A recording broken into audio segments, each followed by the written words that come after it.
Our protocol enables unique insights into the molecular and bulk tissue-level mechanisms of vasculogenesis that may aid in engineering functional vasculature for cardiovascular disease therapy and modeling. This protocol allows the creation of robust three-dimensional vascular networks for evaluating the vasculogenic potential of various platforms, and also provides a free, open-source computational pipeline for analyzing final network topology.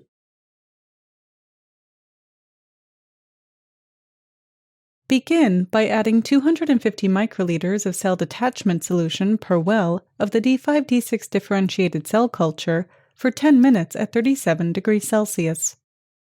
At the end of the incubation, use a P1000 pipette tip to dissociate the cells into single-cell suspensions.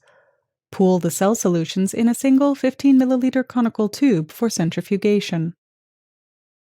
Resuspend the pellet in 200 microliters of ice-cold sorting buffer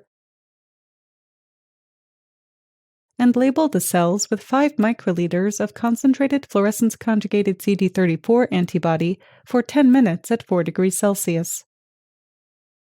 At the end of the incubation, wash the cells in 5 milliliters of ice-cold sorting buffer.